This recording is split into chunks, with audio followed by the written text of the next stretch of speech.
The scent of lavender polish always clung faintly to the air in the living room, a smell I'd carefully curated over 30 years, a quiet battle against the mustiness that tried to creep in from the garden and the ghosts that sometimes lingered in the corners. It was my ritual, polishing the mahogany table until my reflection swam back at me, distorted but present, a small act of control in a life that felt increasingly dictated by others. I was polishing that afternoon, my back aching just a little, the way it always did these days, when I heard their voices drifting from the kitchen. "Arthur." My son, his laugh a little too loud, a little too forced, when he was trying to sound agreeable. Claire, his wife, her tone like spun sugar, sweet until it snapped. Beatrice, my daughter, sighing dramatically about something, probably the price of avocados again. And Henry, Beatrice's husband, his voice low and calculating, the one I trusted least, the one whose silences felt heavier than his words. I didn't mean to eavesdrop. Not really. It's just that the door was ajar, and my name, carried on Claire's deceptively light voice, snagged my attention like a burr on wool. "Simply not managing anymore, Arthur. You see it. The house is too much for her." My hand paused, the polishing cloth still against the wood. Not managing, the phrase hung in the air, cold and clinical. I knew what they meant, or what they wanted to mean. They meant I wasn't fitting neatly into the box they'd built for me. I wasn't frail enough to need constant care. Not yet. But I wasn't independent enough to be forgotten either. I was in the awkward, inconvenient middle. Henry's voice, smooth and chillingly reasonable, cut through. "It's the sensible option, Claire. For her safety, ultimately. We've discussed this. The Elmwood Place facility. It's highly rated. Clean. Activities. Elmwood Place." The words hit me like a physical blow, stealing the air from my lungs. Not if she needs it someday, or if her health declines, but the Elmwood Place, specific. Planned? My nursing home. They were planning my nursing home. Right here. In my kitchen. Under my roof. Steps away from where I stood. Polishing the furniture I'd spent a lifetime caring for. The irony was a bitter taste at the back of my throat. They were deciding my future, discussing my fate like I was a faulty appliance to be traded in, a burden to be offloaded, and the absolute breathtaking casualness of it. No hesitation, no hint of sadness or regret, just practical, logistical discussion. "She seems resistant, though," Arthur murmured, a flicker of something that might have been guilt, quickly smoothed over. "She still drives, goes to her book club." Claire's laugh, high and brittle, cut him off. "Oh, Arthur, honestly, it's a 2-mile drive to the library. That's hardly proof of her independence. And the book club is just an excuse to complain about her back. She needs structure, company her own age." My own age? As if I were some species apart, confined to a social circle determined by my birth year, not by shared interests or genuine connection. They saw me through a lens of decline, already faded, already packed away in their minds. Henry again, the architect of reason. It frees up the house too, a considerable asset. The market is strong right now. Selling it would comfortably cover the costs at Elmwood and provide a substantial amount for future planning. For everyone. There it was.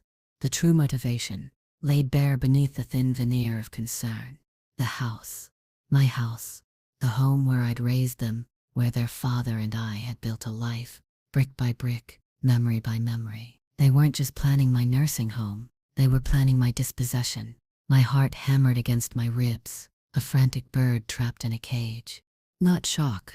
Not exactly. More like a terrible confirmation of a fear I hadn't allowed myself to fully articulate. I'd felt their subtle nudges. The patronizing tones, the way they'd gradually taken over managing my finances, my appointments. Ostensibly to help. But this was the end game. They weren't helping. They were clearing the decks. Clearing me out. A wave of heat flooded my face, then receded, leaving me feeling cold and brittle. My fingers tightened around the polishing cloth, the wood suddenly hard and unyielding beneath my touch. They thought I was weak. They thought I was incapable. They thought I was ready to be neatly tucked away, my life reduced to visiting hours and lukewarm tea, while they carved up the legacy I'd intended to leave them anyway. On my own terms, the betrayal was a sharp, clean wound, but beneath it something else stirred, a flicker of defiance, a spark that refused to be extinguished. They had drawn a line in the sand. A future for me they had decided, but they had forgotten one thing. I was still standing on this side of the line, and I still had the power to step in a direction they couldn't even imagine. The lavender polish suddenly smelled less like comfort and more like a shroud. I quietly placed the cloth back in its basket and straightened up, ignoring the ache in my back. The conversation in the kitchen flowed on. Oblivious, they were so sure of themselves, so confident in their control.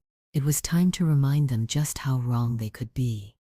Time to polish off the dust they thought had settled on me forever. I retreated from the living room, my steps silent on the worn carpet, back towards the stairs. Each footfall felt weighted, not by age, but by the sudden, crushing knowledge I carried. Up in my bedroom, the world felt momentarily safer, though the echoes of their voices still seemed to cling to the quiet air. I sat on the edge of the bed, the old floral duvet cool against my hands. I looked around the room, at the familiar furniture, the photographs on the dresser, snapshots of a life lived, of moments that suddenly felt distant, as if they belonged to someone else entirely. My late husband, Edward, smiling from a silver frame, his eyes crinkling at the corners. The children, small and carefree, years before the world, and perhaps I, had disappointed them. I remembered the endless nights staying up with sick children, the years of scrimping and saving, the shared dreams Edward and I had for our future, a future that always included a secure, comfortable old age, not one dictated by the convenience of our offspring. A profound sadness washed over me, not for myself, but for the crushing disappointment of it all. Is this what it came to? All those years of unconditional love, of putting their needs first, of building a foundation for their lives, only for them to view me as a problem to be solved, an asset to be liquidated. The tears didn't come, not then. It was beyond tears. It was a cold, hard realization settling in my bones. They didn't see me as a person with feelings, with dignity, with agency. They saw me as an inconvenience, a financial opportunity, wrapped in a frail, aging body. The resentment began to simmer, low and steady, beneath the icy surface of betrayal. Henry's words, "Freeze up the house," replayed in my mind. The house, this house. Edward and I had bought it as newlyweds, pouring our youth and energy into it. We'd extended the kitchen, landscaped the garden, painted the walls, filled it with laughter and tears, and the messy, beautiful chaos of raising a family. It wasn't just bricks and mortar, it was the physical manifestation of our life together. And they saw it merely as an asset to be converted into future planning. My future, according to them, was Elmwood Place. A sterile room, a schedule dictated by others, the slow quiet fading they had already assigned me. A deep, visceral wave of rejection surged through me. They didn't want me, not really. They wanted the house, the money. They wanted the responsibility of me gone, and the thought of being warehoused, left to dwindle in some impersonal institution, while they reaped the benefits of my life's work, was utterly unbearable. It was not just my freedom they were planning to steal. It was my very sense of self. They were trying to write the final chapter of my life, and they were writing it in dull, predictable prose, devoid of any passion or purpose. But my story wasn't over. Not yet. The quiet strength they underestimated, the resilience forged through decades of navigating life's unexpected turns, began to assert itself. They saw a little old lady, easily managed, easily dismissed. They didn't see the woman who had weathered storms they couldn't imagine, who had made difficult choices, who had learned the quiet power of observation and patience. The conversation in the kitchen continued, their voices occasionally rising, then falling back into that same casual, businesslike tone. They were discussing floor plans, Visiting hours, the logistics of clearing out the house, my life. They were so busy arranging the furniture of my future. They hadn't noticed I hadn't given them the key. A thought, audacious and startling, began to form in the quiet space behind my eyes. It wasn't a fully formed plan, not yet, but a seed planted in the fertile ground of my fury and hurt. They wanted to put me somewhere. Well, I would go somewhere, but it wouldn't be Elmwood Place. It would be somewhere they couldn't reach, somewhere they couldn't control, somewhere that was unequivocally, irrevocably mine. Somewhere they could never find me, not to discuss my future, not to value my assets, not to dismiss my existence. The idea, once sparked, took hold with surprising speed, fueled by the potent cocktail of betrayal and a desperate need to reclaim my autonomy. It wasn't about punishing them, not entirely, though the thought of their faces when they discovered my absence, when they realized their carefully laid plans had crumbled to dust, held a certain grim satisfaction. It was about survival, about proving to myself, if no one else, that I was not done, not finished, not ready to be neatly packaged and forgotten. They saw me as a liability. I needed to become an impossibility. I rose from the bed, my movements purposeful now. The ache in my back seemed less significant. The lavender polish, the photographs, the familiar walls, they all seemed to recede, becoming props in a scene I was about to leave. The scene of my planned disappearance. The thought of a private island, wild and solitary and far away, floated into my mind, almost nonsensical at first, born perhaps from some long-forgotten travel documentary or a childhood fantasy. But the more I considered it, the more it took on the weight of possibility, a place beyond their reach, a place where I could simply exist on my own terms. It felt impossibly vast, ridiculously impractical, and that was precisely why it felt right. It was the antithesis of Elmwood Place. It was freedom, absolute and uncompromised. They wanted to confine me. I would expand my world until it was unreachable. The quiet woman they thought they knew, the one who polished furniture and attended book club, was about to make a move that would shatter their assumptions and perhaps her own quiet life into a million pieces. The tension in the house thickened, not from their voices in the kitchen, but from the silent, seismic shift happening within me, just steps away. The next few days were a masterclass in performance. I moved through the house with deliberate slowness, performing the expected rituals. I watered the plants, I made my tea, I engaged in small talk when they were around, carefully editing my facial expressions to convey nothing but mild aging complacency. Inside, though, my mind was a whirlwind of activity. Every casual comment they made about my needs, every suggestion that I slow down or rest, felt like another brick being laid in the walls of the prison they were building. Claire brought over a pamphlet for Elmwood Place, leaving it conspicuously on the coffee table. It showed smiling residents doing pottery and playing checkers. My stomach turned. I picked it up when she wasn't looking, my fingers tracing the glossy photos. It looked like a place where souls went to gently expire. I put it back exactly where I found it, careful not to disturb a single edge. Beatrice called to check in, her voice overly sweet. Just wanted to make sure you're not overdoing it, Mum. Remember what the doctor said about your fatigue? Fatigue? Another label? Another way to diminish me? I agreed meekly, assuring her I was taking it easy. Henry stopped by one evening, ostensibly to fix a leaky faucet, but his eyes swept over the rooms with an appraising glint that made my skin crawl. He asked casual questions about the roof, the age of the boiler. Just thinking ahead, Eleanor, he'd said, that smooth, reasonable tone masking the predatory calculation. These old houses, they require a lot of upkeep. It's a burden at your age. A burden. Everything about me, about my life, seemed to be a burden to them. The house, my care, my very existence. The internal monologue was constant now, a fierce, silent dialogue against their assumptions and their intention. I am not a burden. I am not fragile. I am not ready to be packed away. The thought of the island, the wild, impossible freedom it represented, became my anchor, my secret shield against the relentless pressure they were exerting. I started my research quietly, late at night, after they'd gone and the house was silent. I didn't dare use my main computer.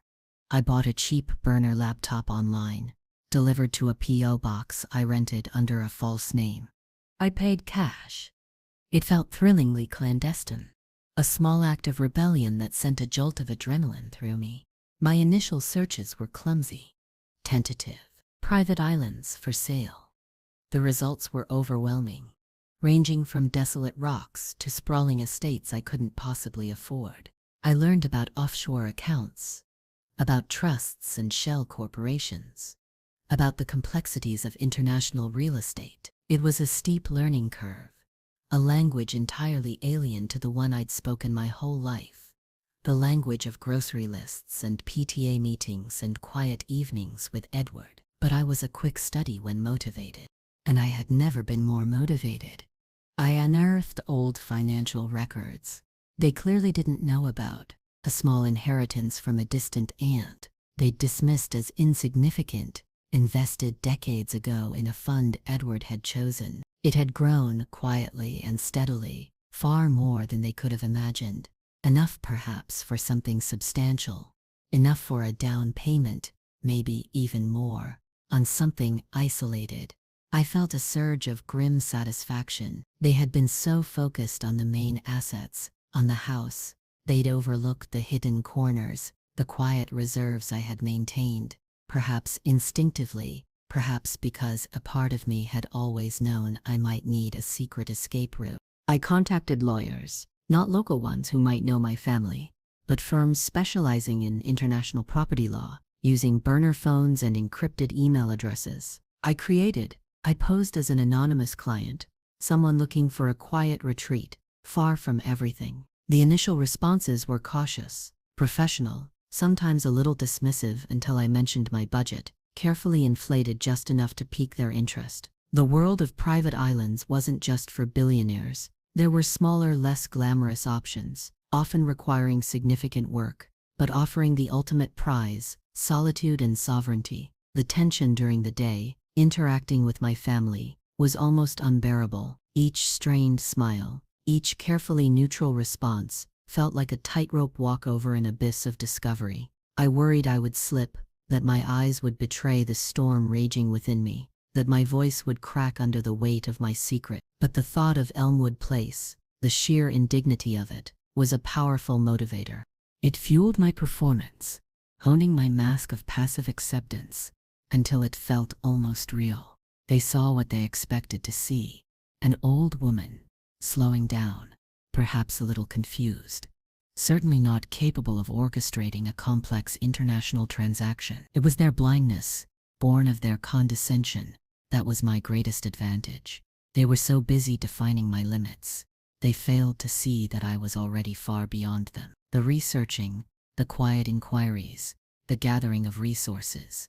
It was exhausting, demanding a level of mental energy I hadn't needed in years. But it was also exhilarating. Each step forward, each piece of information I uncovered, felt like a victory, a brick removed from the walls they were building around me. The house, once my sanctuary, now felt like a cage. The lavender polish scent, once comforting, now felt stifling. I yearned for open space, for a horizon that wasn't framed by their expectations. The image of a small, distant speck of land surrounded by endless blue water became a potent symbol of my impending freedom. They were planning my final confinement.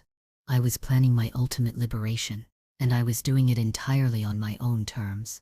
A quiet revolution waged in the dead of night, armed with a burner laptop and a lifetime's worth of underestimated resilience. The complexities of acquiring a private island were staggering. It wasn't like buying a cottage by the lake. There were jurisdictions, environmental regulations, logistical nightmares I hadn't even considered. My burner laptop became my constant companion, its dim screen illuminating my face in the dark hours after the house fell silent. I corresponded with lawyers in different time zones, with brokers who dealt in properties so remote they barely registered on conventional maps. I learned about due diligence, about mooring rights, about the challenges of establishing utilities in a place where the nearest power grid was miles away. It was overwhelming, at times almost impossibly so. There were moments of doubt, usually in the cold light of dawn after a sleepless night, when the sheer scale of the undertaking felt ridiculous, like the fantasy of a lonely old woman losing her grip on reality. Could I really do this? Could the woman who sometimes struggled to work the television remote really buy and manage a private island? But then I would remember the conversation in the kitchen, the casual cruelty of their plans, the suffocating certainty that they knew what was best for me. And the doubt would recede, replaced by a hardened resolve. Anything, absolutely anything, was better than Elmwood Place. I narrowed my search. I needed something relatively affordable by island standards at least. Something with a bit of existing structure, even if it was just a dilapidated shack. And crucially, something remote enough to deter casual visitors, particularly the kind who shared my DNA. Privacy was paramount. A small island off the coast of a lesser-known country in a warm climate caught my eye. It was called Isla Perdida by the locals. Lost Island. It was tiny, less than 10 acres, with a single crumbling stone cottage and dense, untamed vegetation. The photos the broker sent showed turquoise water, a small, rocky beach, and nothing else for miles around. It was rustic, wild, and utterly perfect. It wasn't a luxurious retreat. It was an escape hatch. The price was steep, but within reach, thanks to the forgotten inheritance and decades of frugal living. I liquidated assets they didn't know I had. Old bonds, a hidden savings account I'd kept since before I married Edward, money saved from years of managing the household budget and tucking a little away for a rainy day. This felt like a hurricane. The process was fraught with tension. Every email sent, every phone call made from a payphone miles from my house, felt like a potential risk. I invented a persona, a reclusive writer, seeking solitude. It wasn't entirely untrue in a way. I was writing a new chapter, one of disappearance and reinvention. I had to fly out to see the island, of course. This was the riskiest part. I concocted a story about a short trip to visit an old friend in a neighboring town, someone my children vaguely knew but hadn't seen in years. I booked my flight, and accommodation under another false name, paid in cash where possible. The day I left felt surreal. I packed a small suitcase with essentials, telling Arthur I'd be back in 2 days. He seemed distracted, barely looking up from his phone. Claire offered a perfunctory, "Have a nice time, dear." Beatrice called later, leaving a voicemail asking if I needed her to pick up groceries while I was gone. Their indifference, once a source of pain, was now my greatest ally. It meant they wouldn't notice my absence too keenly. Not at first. Not until it was too late. Stepping onto the plane felt like stepping into a different dimension. The mundane world of my life, the looming shadow of Elmwood Place, receded with every mile. I traveled halfway across the world, a little old woman on a secret mission, while my family went about their lives, secure in their belief that they held the reins of my future. When I finally saw Isla Perdida from the small charter boat that took me from the mainland port, my breath caught in my throat. It was smaller than it looked in the photos, wilder, a rugged emerald jewel in the vast blue expanse. The cottage was indeed crumbling, walls stained with salt and time. The roof partially collapsed. It was far from a comfortable home, but as the boat drew closer, I felt an undeniable pull, a sense of fierce recognition. This wasn't just a piece of property, it was possibility. It was silence. It was freedom. The broker, a weathered man named Marco, spoke little English, but his eyes held a kind of quiet respect when he saw my serious interest. Cutting through the usual tourist curiosity, he showed me the boundaries, pointed out the best place for a small boat, gestured towards the ruins of the cottage. I walked the few paths, pushing aside tangled vines, feeling the soft sand beneath my worn, sensible shoes. It was hard, practical, demanding, and it sang to something deep inside me that had been dormant for years. This wasn't a place for afternoon teas and scheduled activity. This was a place for living. Truly living. Grappling with the raw elements, relying on one's own strength and ingenuity. It was the opposite of the cushioned, controlled existence my children had planned for me. It was perfect. Back on the mainland, the negotiations were swift and decisive. I instructed the lawyers, transferred the funds, signed the necessary papers. The process felt cold, transactional, divorced from the profound emotional weight of what I was doing. I was buying my freedom, my sovereignty, a future entirely outside the lines others had drawn for me. The 2 days stretched into 5 as the legalities were finalized. I called Arthur, making vague excuses about delays. He sounded mildly annoyed, then quickly changed the subject to his own busy schedule. No suspicion, no real concern, just the quiet confirmation that their lives were full. And mine was a peripheral consideration. It stung, even now. But it also reinforced the necessity of my plan. They didn't have space for me in their lives.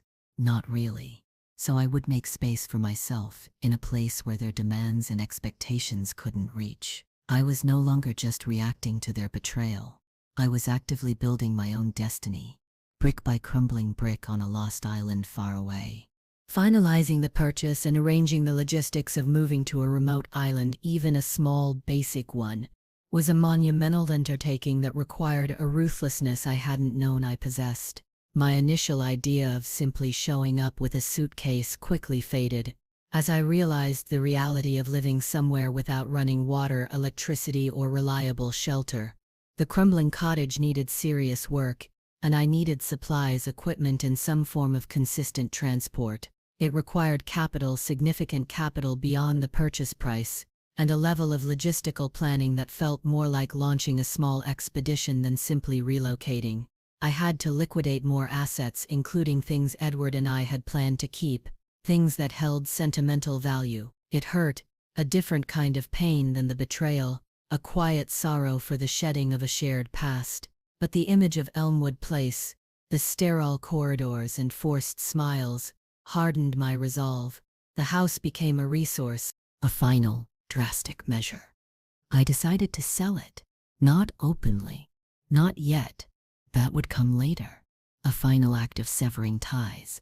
But I needed the funds, the substantial sum it represented, to transform Isla Perdida from a dream of escape into a sustainable reality. I began subtly sorting through things, donating items to charity, giving small pieces of furniture to friends, creating the appearance of simply downsizing, of an elderly woman tidying her affairs.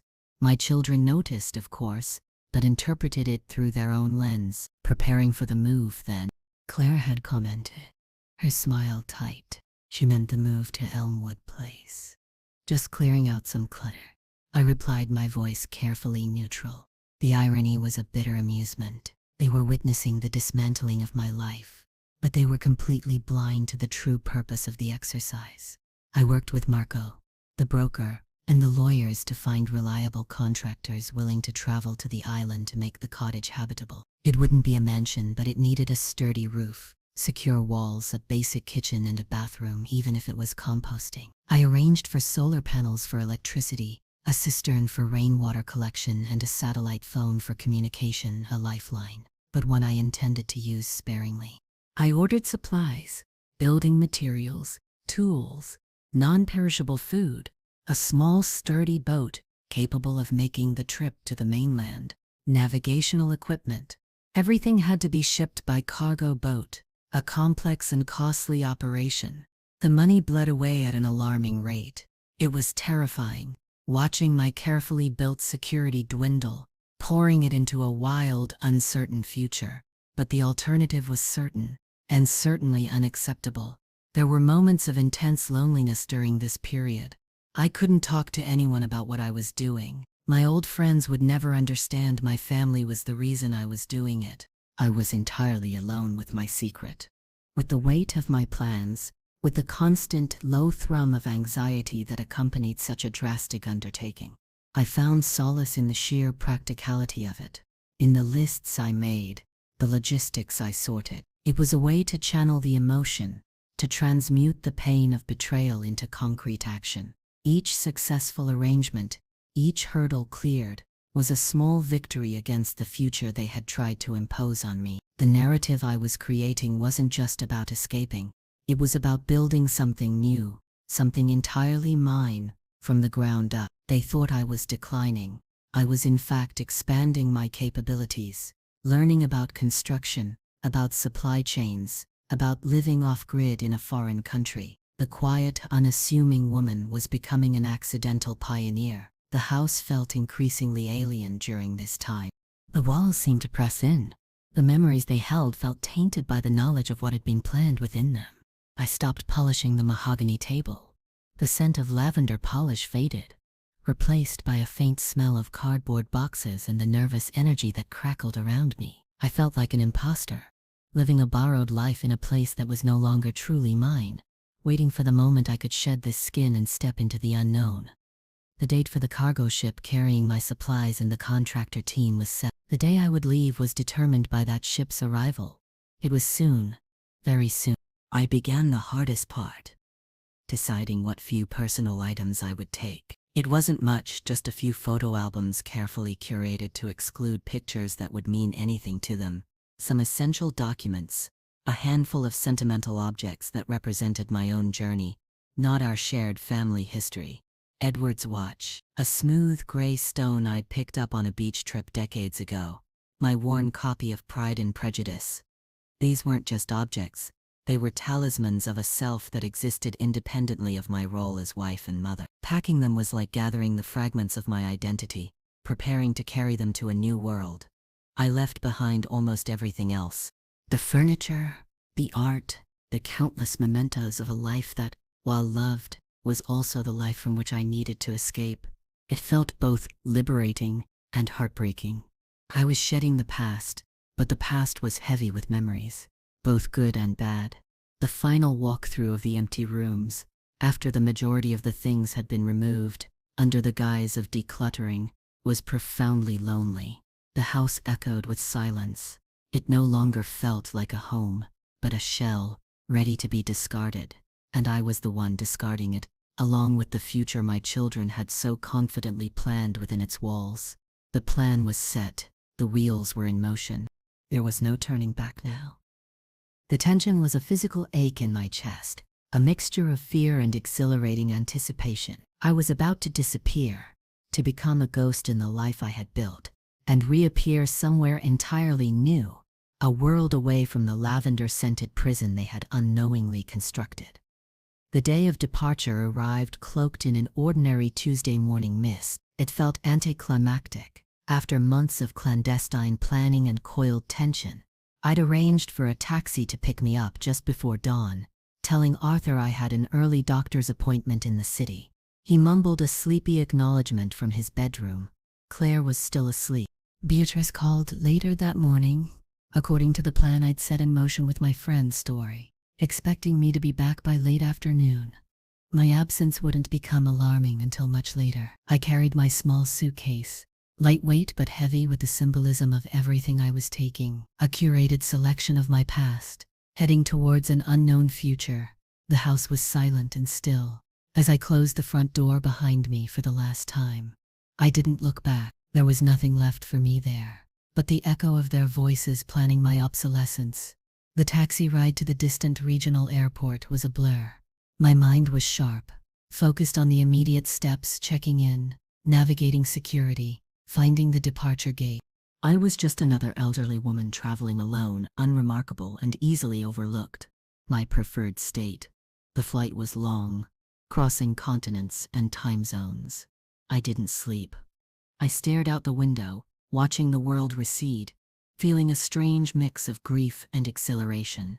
The grief was for the life I was leaving behind, for the family that had disappointed me so profoundly, for the love that had somehow curdled into calculation. The exhilaration was for the unknown, for the possibility of building something entirely new, for the fierce, potent reclaiming of my own destiny. I was shedding the skin of expectation, of duty, of being defined by my relationships to others. I was simply becoming Eleanor again, The journey involved several legs. The long international flight, a smaller regional plane, and finally, another charter boat from the remote mainland port to Isla Perdida. Each step felt like a further descent into a different reality, a world less defined by paved roads and schedules and more by the rhythm of the sea and the raw power of nature. As the charter boat approached Isla Perdida, the island rose from the turquoise water, a rugged silhouette against the setting sun. It looked even more imposing, more untamed, up close. The construction team had been there for a couple of weeks, working with the supplies that had arrived by cargo ship. Marco was waiting at the small, rocky inlet that served as a landing spot. He nodded a greeting, his face impassive. The air smelled of salt and wild green things, a scent utterly different from the lavender polish of my old life. The cottage, while still rustic, was transformed. The roof was repaired, the walls shored up, new, simple windows installed. Inside, it was basic, but functional. A small bed, a table, a rudimentary kitchen area with a gas stove, a composting toilet. There was no running water yet, just the cistern and a hand pump. The solar panels glinted on the roof, providing power for a few lights and the satellite phone. It was Spartan, demanding, and utterly mine. The contractors finished their work the next day, packing up their tools and leaving on the charter boat. Marco stayed for another day, showing me how the solar system worked, how to operate the boat, where the cistern was. He was a man of few words, but his quiet competence was reassuring. When he left, waving from the boat as it pulled away, I was alone, truly, completely alone. For the first time in decades, the silence of the island was profound, broken only by the sound of the waves, the cry of seabirds, the rustling of leaves in the wind. It was not an empty silence, but a full one, alive with the sounds of the natural world. It was also a lonely silence. At first, the initial exhilaration of arrival was tempered by the stark reality of my isolation. There were no neighbors to pop in for a cup of tea, no family dinners, no background noise of a life lived alongside others. There was just me and the island. The first few nights were the hardest. The darkness was absolute, the sounds of the island unfamiliar, and sometimes unsettling. I felt vulnerable, exposed, but as the sun rose each morning, painting the sky in incredible colors, I felt a surge of something else, resilience. I had done this. I had orchestrated this escape, navigated the complexities, faced the risks. I, the woman they thought was too frail to manage her own finances, too dependent to live alone, had built a new life for herself in the middle of nowhere. The physical demands were real, carrying water from the cistern, chopping wood for the small stove, maintaining the solar panels. It was hard work, demanding on a body that was no longer young, but there was a deep satisfaction in it, a connection to the tangible world that had been missing in my previous life. Every ache was a reminder that I was capable, that I was living, not just existing. I spent my days exploring the small island, reading, writing in a journal, learning to navigate the small boat. I was discovering a different rhythm of life, dictated by the sun and the tides, not by appointments and obligations. I thought about my family, of course. I wondered when they would realize I wasn't just visiting a friend. I wondered about their frantic calls, their eventual discovery of the sold house. The lawyers were instructed to inform them only after a certain period had passed, giving me a head start. I imagined their confusion, their anger, perhaps even a flicker of concern quickly overshadowed by indignation at my defiance. The inversion of power was complete. They had tried to control my future. I had rendered myself unreachable. From my quiet, solitary island, I held the ultimate power in this new dynamic. The power of absence, the power of the unknown. They could search, they could speculate, but they could not find me unless I chose to be found. And I didn't think I ever would. The island was more than just a physical place. It was a state of being. It was the embodiment of my refusal to be defined, to be diminished, to be put away. It was lonely, yes, but it was also fiercely, profoundly free. And in that freedom I was beginning to find a raw, unvarnished sense of self I hadn't known existed. Life on Isla Perdida settled into a demanding but deeply satisfying routine. The initial loneliness didn't entirely disappear, but it transformed, becoming less of an ache and more of a quiet companion. I learned to distinguish the sounds of the island, the rhythmic crash of waves on the rocks, the chatter of unseen birds in the dense foliage, the whisper of the wind through the palm fronds. The crumbling cottage, once just a shell, slowly became a home.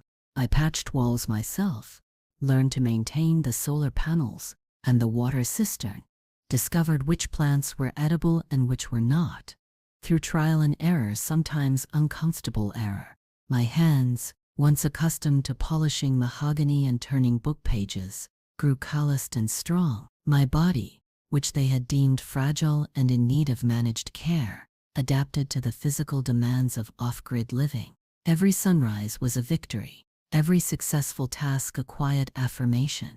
I was not only surviving, I was thriving in a way I hadn't anticipated. The simple physical reality of life on the island was grounding. There was no room for the petty anxieties and social performances of my old life. The challenges were immediate and tangible: securing food, ensuring water, maintaining shelter.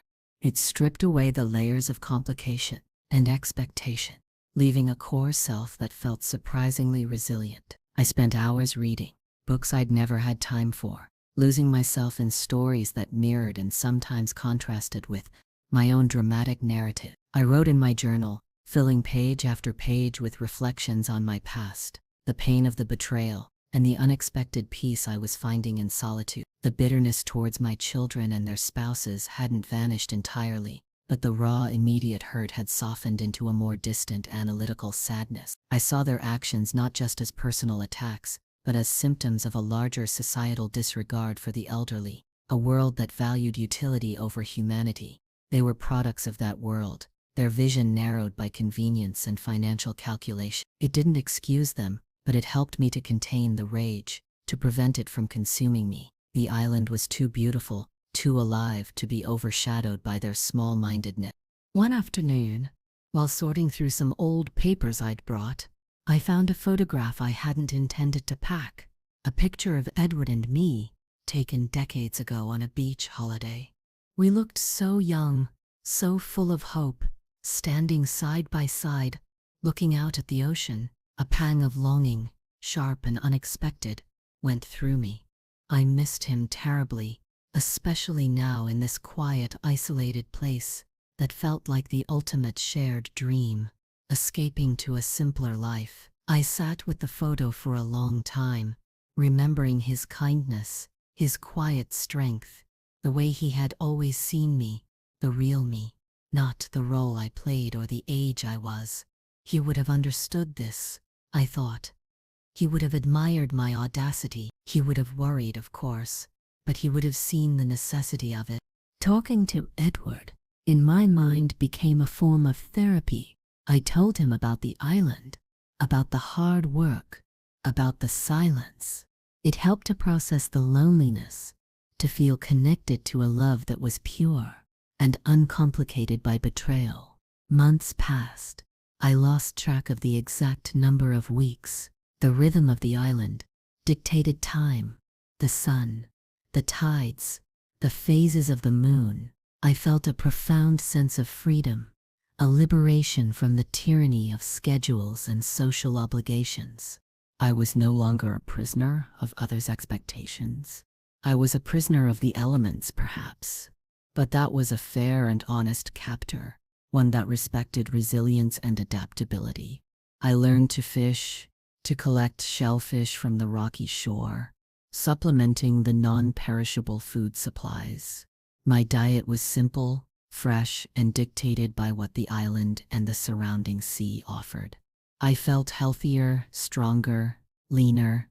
The aches in my back were still there, but they were the aches of effort, not stagnation. I communicated with the outside world only through the satellite phone, and sparingly. I had set up an anonymous email account through a secure server to manage my affairs remotely. Paying bills. There were surprisingly few. Managing the remote sale of the house, handled by a lawyer I'd never met in person. ensuring funds were transferred to an offshore account. I checked it perhaps once a month.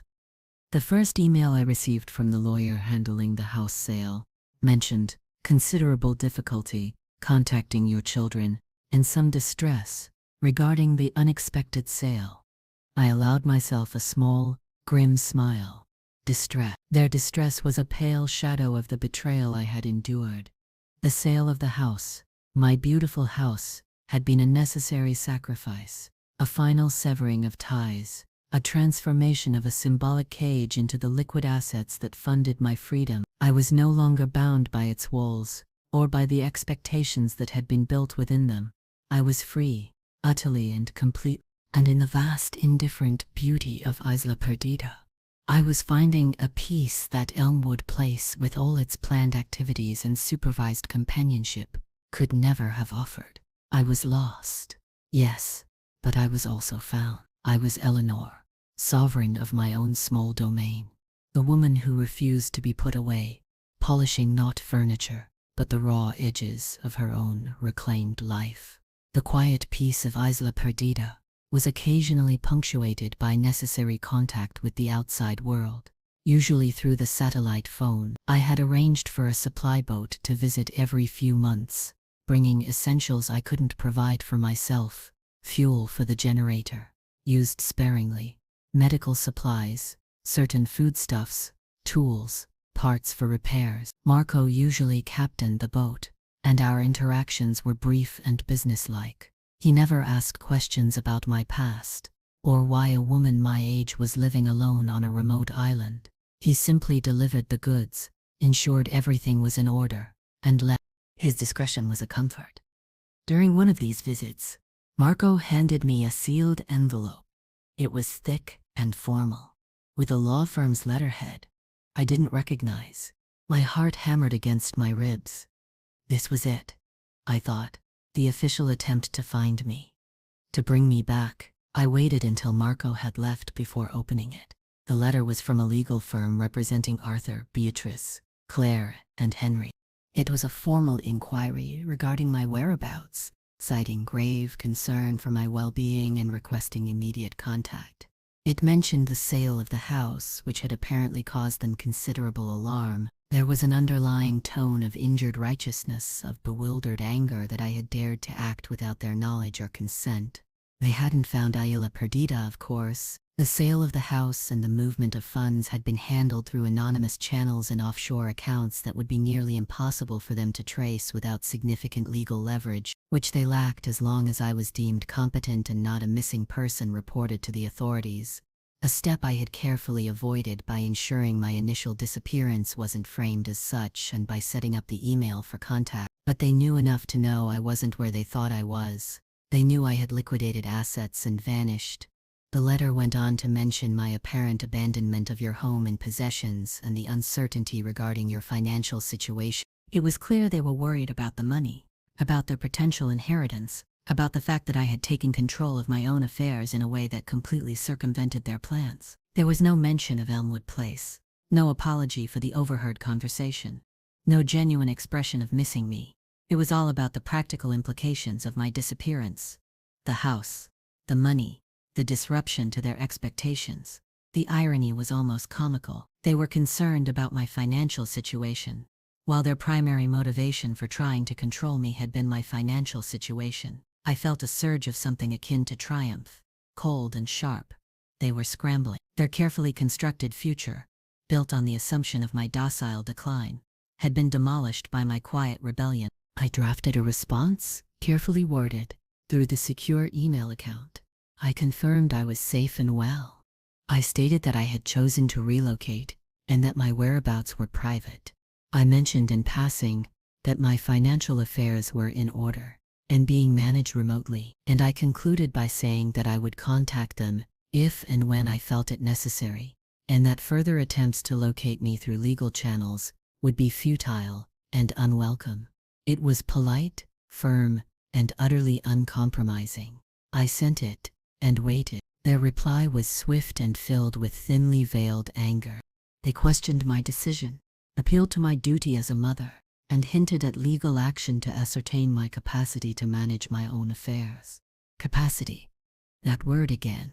They still couldn't see past their initial judgment of me. It was frustrating, but also empowering. Their attempts to control me felt distant and impotent from the vantage point of my island. I didn't reply to their subsequent emails. I had drawn my line.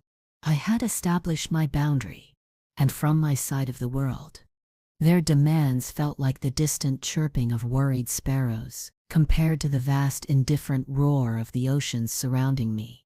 The island was a physical barrier, but it was also a psychological one. It allowed me to process the past from a distance, to see the dynamics clearly, stripped of the emotional intensity of daily interaction. I saw their fear of responsibility, fear of inconvenience, fear of their own aging reflected in mine. I saw their greed, thinly disguised as concern, and I saw my own part in it. The years of quiet compliance, of putting their needs first to the detriment of my own. The unspoken expectations that had built up over decades, and finally buckled under the weight of their betrayal. Living on the island wasn't always easy. There were storms that battered the cottage, periods of intense heat, the constant battle against the encroaching vegetation. But these were external challenges, honest opponents. They didn't lie, they didn't manipulate, they didn't diminish my worth. They simply demanded resilience and resourcefulness. And I found I had those in abundance. The empowerment I felt wasn't a loud, aggressive force. It was quiet, internal, a deep-seated certainty in my own ability to survive, to adapt, to create a life on my own terms, free from the constraints of others' expectations. They had planned to put me in a box. I had built my own world, and in that world I was sovereign. The tension that had hummed beneath the surface for so long had finally released, not in an explosion, but in a quiet, steady flow of determination. I was here, I was safe, and I was free. One evening, as I watched the sun dip below the horizon, painting the sky in fiery oranges and purples, I thought about the last conversation I'd overheard in my kitchen. She's simply not managing anymore.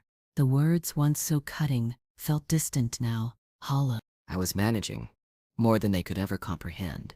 I was managing a life stripped down to its essentials. A life lived in direct communion with the natural world.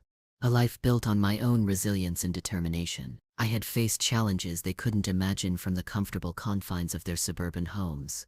Navigating treacherous seas in a small boat, repairing a faltering solar panel during a storm, coaxing reluctant plants from the rocky soil. I had learned to be self-sufficient in ways I never thought possible.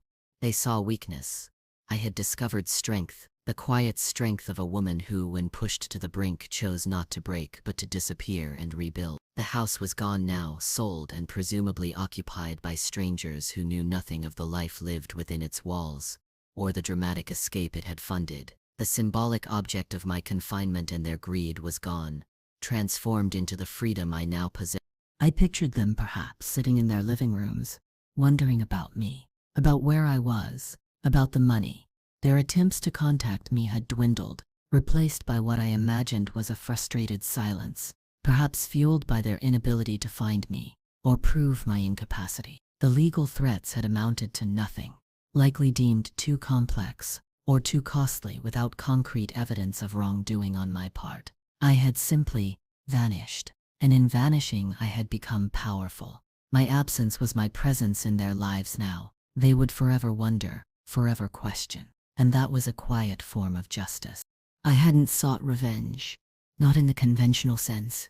I hadn't planned to hurt them, though I knew my actions had caused them inconvenience, and perhaps a bruised sense of entitlement. My primary motivation had been survival, reclaiming my autonomy, refusing the future they had chosen for me. But the inversion of the power dynamic, the undeniable fact that they were now the ones left guessing, the ones who had lost control, was a bittersweet satisfaction. They had underestimated me so completely. They had seen a reflection of their own fears about aging and dependence, and they had projected onto me a frailty I did not possess. They had been so focused on the surface, my age, my perceived limitations, the material assets. They had missed the core of me, the independent spirit that had always been there, quietly waiting for the right moment to assert itself. The island was more than a place of refuge. It was a place of healing. The solitude, the physical labor, the connection to nature, it was all slowly mending the cracks left by the betrayal. The raw wounds were scarring over, leaving behind a toughened skin, a deeper understanding of myself and of the world. I was no longer defined by my relationships to others. As a mother-in-law, a widow, I was simply Eleanor, a woman living on an island, beholden to no one but the tides and the weather. There were still moments of sadness, of course, memories of Edward, moments of missing the uncomplicated parts of family life, rare as they had become, but they were fleeting, quickly replaced by the sheer, overwhelming reality of my present, the warmth of the sun on my skin, the taste of fresh fish I'd caught myself, the stunning beauty of the starlit sky uninterrupted by city lights. This was living. This was managing. One evening, feeling a pull I couldn't ignore, I considered using the satellite phone to call them, not to reveal my location, but just to let them hear my voice, to know that I was alive and well. But the moment passed. What would I say? What could they say that wouldn't diminish the reality I had built? Their world and mine were too far apart now, separated not just by miles of ocean, but by a chasm of understanding and experience. They still believed I was incapable, that I needed them, and I knew, with a certainty that resonated through my bones, that I needed only myself. The island, with its rugged beauty and demanding reality, had given me that certainty. It had stripped away the pretense, the expectations, the roles I had played for so long. It had shown me what I was truly capable of, and that knowledge was the greatest treasure of all. They had planned my nursing home, a place of comfortable decline. I had chosen an island, a place of challenging, vibrant life. And in that choice, I had found not just escape, but profound, undeniable empowerment. My story wasn't ending. It was unfolding in ways I could never have predicted, written in the salt spray and the sunlight etched into the landscape of my own resilient heart.